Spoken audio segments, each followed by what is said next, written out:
여러분 안녕하십니까. 10월 12일 토요일 넘치는 우리 교회 매일 묵상 시작하도록 하겠습니다. 오늘 본문 말씀은 열왕기하 23장 1절부터 20절까지 말씀입니다.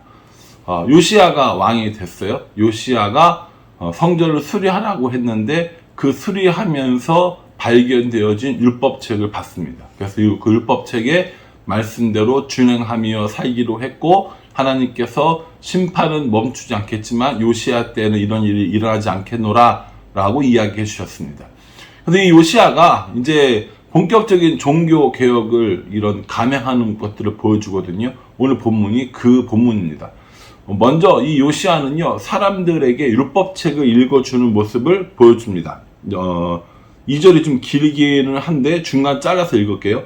왕이 여호와의 성전 안에서 발견한 언약책의 모든 말씀을 읽어 무리의 귀에 들리고, 이렇게 얘기합니다.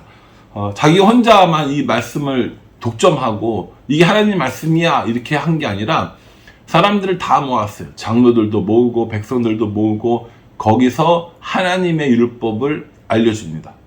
이제 선포하는 거죠. 그렇게 하고 나서 백성들에게 너희들 어떻게 할 것인지 물어보고 이렇게 우리 하나님을 섬기자라고 이야기합니다.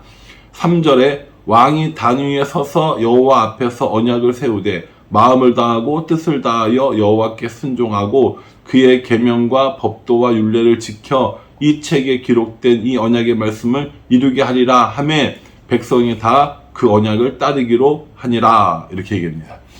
그 책에서 발견된, 그 율법책에서 발견된 언약의 말씀을 들려주고 백성 앞에 왕이 나는 이걸 따르겠노라 라고 이야기하니까 백성들도 그렇게 하겠다라고 결단하는 겁니다.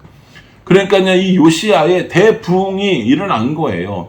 이 요시야의 대부흥 운동을 마지막으로 이 남유다는 점점점 쇠약한 길로 걸어가게 되고 마지막에 멸망하게 되는 겁니다. 그러니까요, 이 요시야의 이 개혁, 요시야의 부흥의 시작은 말씀으로부터 시작된 거였고요. 온 백성이 함께 했던 겁니다.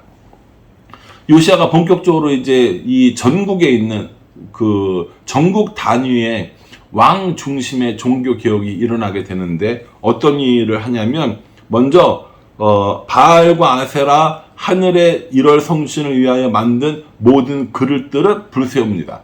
이게 뭡니까? 성전에 사용하는 그릇이 아닌, 하나님을 섬기는데 사용하는 것이 아닌 모든 것들을 다 불태웠다라는 것이죠.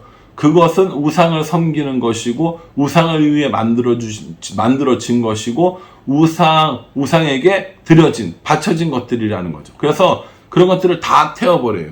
그리고요, 하늘의 일월 성신, 우상에 섬기는 분향하는 자들을 다 없애버리는 모습을 보여줍니다.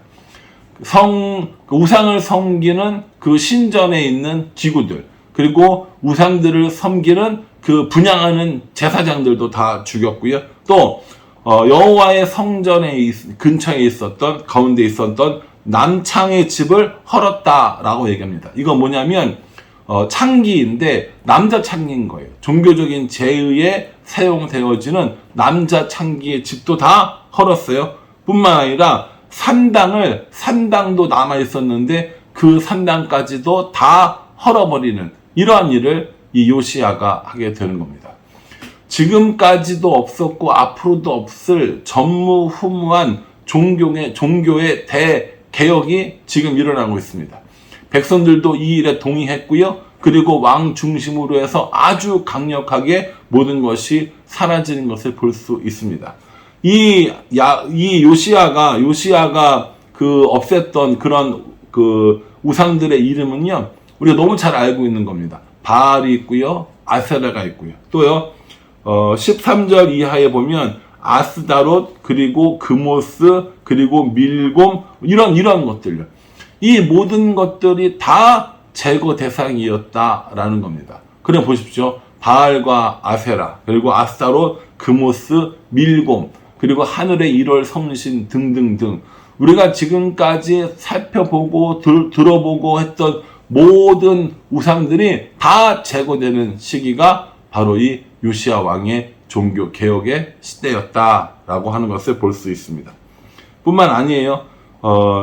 15절에 보면 또한 이스라엘에게 범죄하게 한 느밧의 아들 여로보암이 베델에 세운 제단과 산당을 왕이 헐어 또 그 산당을 불사르고 빻아서 가루를 만들며 또 아세라 목상을 불살랐더라. 이렇게 얘기합니다. 이제 드디어 뭐가 없어졌어요? 이제 드디어 여로보암이 만들었던 그 제단과 그 산당이 다 사라지게 되었다라는 겁니다. 북이스라엘이 멸망하게 된 가장 큰 이유가 뭐라고요? 영적인 이유가 여로보암이 만들었던 그 금송아지를 섬기는 죄라고 얘기했잖아요. 그 금송아지를 그 제단과 그 산당을 이제 요시야가 다 허물게 되는 겁니다. 완전히 다 무너뜨리게 된 겁니다. 그러니까 이 요시야의 개혁이 남쪽 유다뿐만 아니라 북쪽 이스라엘을 통틀어서 아주 강력하게 일어났다는 것을 볼 수 있어요. 19절 보십시오. 전에 이스라엘 여러 왕이 사마리아 각 성읍에 지어서 여호와를 경록케 한 산당을 요시야가 다 제거하되 베델에서 행한 모든 일대로 행하고 이렇게 얘기합니다. 이스라엘 땅에 있었던 모든 산당들을 제거했어요. 20절이요. 또 거기 있는 산당의 제사장들을 다 제단 위에서 죽이고 사람의 해골을 제단 위에서 불사르고 예루살렘으로 돌아왔더라. 이렇게 얘기합니다. 남쪽 유다뿐만 아니라 북쪽 이스라엘에 있었던 모든 우상들, 그리고 그 모든 산당들, 제단들, 그리고 그곳에 제사 드리는 제사장들까지 완전하고 정말 철저한 그런 개혁을 하는 이 요시야의 모습을 볼 수가 있다라는 겁니다.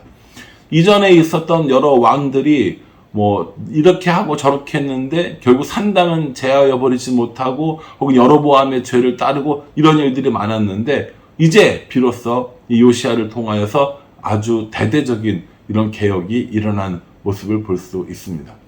저는 이것을 보면서 두 가지를 생각했어요. 첫 번째는요, 이 개혁의 시작이 뭐라는 거예요? 말씀이라니까요. 왕이 듣고 하나님의 말씀에 은혜 받고 백성들을 모아서 말씀을 전하고 은혜 받고, 그러니까 뭐합니까? 개혁이 일어나는 거잖아요. 지금까지 익숙했고 지금까지 괜찮았고 지금까지 허용되었지만 그것이 말씀에 비춰보니까 아니라고 하니까, 그것이 말씀에 비춰보니까는 반드시 폐해야 할 것들이라고 하니까 과감하게 신속하게 빠르게 그렇게 모든 것들을 다 개혁하는, 다 없애버리는 그런 모습을 보게 됩니다. 이게 말씀이 우리에게 주는 힘이라니까요. 우리가 어제도 살펴보았지만 그렇게 말씀이 우리들의 삶에 침투해서 말씀이 우리들의 삶에 영향을 미치기 때문에 우리들의 삶이 변하는 거예요. 오늘 요시야의 개혁의 시작도 말씀으로부터 시작되었다는 사실을 분명히 깨달았으면 좋겠습니다. 또 하나요, 개혁은 이렇게 아래에서부터 위로, 위에서부터 아래로 처음부터 끝까지 완벽한 개혁이 이루어져야 되는 거예요. 바알과 아세라, 아스타롯, 그모스와 밀곰 등등등 하늘의 1월 성신 이런 거 쭉 있는데 이 중에 이건 내가 좀 괜찮은 것 같아. 이건 내가 좀 친한 사람이 운영하고 있어. 그러니까 이건 좀 봐줘야지, 놔둬야지, 살려줘야지. 이게 아니라 이스라엘 내에 있는 모든 우상들에 대해서, 모든 산당들과 모든 제사장들에 대해서 아주 철저하게 처음부터 끝까지 이렇게 개혁해버리는 모습을 보게 됩니다. 저는 우리들의 삶에도 그렇게 생각합니다. 신앙적으로 결단을 하고 뭔가 이렇게 하려고 하고 다시 해보려고 했을 때 이 부분은 놔두는 거예요. 내가 말씀을 읽고 큐티하는 거는 열심히 하겠지만 나의 취미 생활인 요거는 좀 하나님이 안 건드려 주셨으면 좋겠다. 내가 하나님을 열심히 믿긴 하겠지만 이 부분은 그냥 허용해 주셔서 내가 할 수 있도록 해 주시면 좋겠다라는 생각을 하고 있다라는 것이죠. 저는 이것이 우리들의 삶의 개혁에 좀 나쁜 영향을 미친다고 생각합니다. 온전히 따르지 않고 적당히 따르는 것. 완전한 개혁이 아니라 부분적인 개혁. 결국에 그것이 다시 그 죄된 모습으로 돌아갈 여지를 남겨두게 된다라는 겁니다. 여러분, 우리는 어떻습니까? 우리들의 삶의 개혁의 시작이 말씀으로부터 시작됩니까? 말씀이 우리들의 삶을 그렇게 찌르고 쪼개는 일들이 있습니까? 저는 이 설교를 하는 입장에서 항상 드는 생각이 이거예요. 설교 말씀을 통하여서 이 말씀이 사람들의 마음을 찌르고 쪼개고 영혼이 정말 산산조각 부서지는 이런 경험들을 하게 할 수 있으면 얼마나 좋을까. 그게 뭐 설교 잘하는 목사라고 칭찬 듣고 싶어서가 아니라 그렇게 말씀에 의해서 내 영혼이 정말 갈기갈기 찢어지는 듯한 경험을 하면요, 말씀을 안 읽을 수가 없어요. 말씀을 안 붙잡을 수가 없다고요. 그러니까 말씀 속에서 내가 보여야 돼요. 요시아의 모습 속에서 내가 보여야 되고 우상 숭배하는 사람들의 모습에서 내가 보여야 돼요. 그러니까 말씀을 읽는 것이 중요하다라는 겁니다. 뿐만 아니라 이렇게 처음서부터 끝까지 이루어진 대대적인 개혁이 내 삶 가운데는 혹시 필요하지 않은가라는 생각을 해보았습니다. 이건 양보할 테니까 이건 봐주세요. 혹시 이런 생각을 하고 있는 거 아닌지, 요건 할 테니까 이건 못하겠어요 라고 이야기하고 있는 것은 아닌지 제 스스로를 한번 돌이켜보게 된다라는 것입니다. 여러분들 어떠세요? 이 요시야 왕의 과감하고 빠른 이 개혁을 통하여서 여러분들이 묵상하고 또 여러분들이 적용해야 할 것은 무엇인지 한번 생각해 보았으면 좋겠습니다. 저도 그렇고 여러분들도 그렇고요. 우리들의 삶 가운데 분명히 바꿔야 할 것들, 고쳐야 할 것들, 개혁해야 할 것들 분명히 있을 거라고요. 그 기준은 하나님의 말씀입니다. 좋은 글귀를 따라서 자기 개발서를 따라서 우리들을 바꾸는 것이 아니라 말씀을 따라서 말씀이 기준이 되어서 말씀이 가라는 것으로 가는 것. 그것이 믿음 있는 사람, 하나님 믿는 사람, 신앙인의 자세가 아닐까 생각을 해봅니다. 오늘 이 요시아의 말씀을 보면서 나의 모습을 들여다보고 내 삶에 개혁해야 될 부분들은 어디 있는지 살펴보고 말씀을 따라 개혁하고 말씀을 따라 변화되고 말씀을 따라 살아가는 우리 모두가 될 수 있기를 주님의 이름으로 축복합니다. 기도하겠습니다. 하나님, 요시아의 개혁을 봅니다. 처음부터 끝까지 완전하고 온전한 개혁이었습니다. 말씀에 인도받고 말씀을 기준으로 살아가는 삶이었습니다.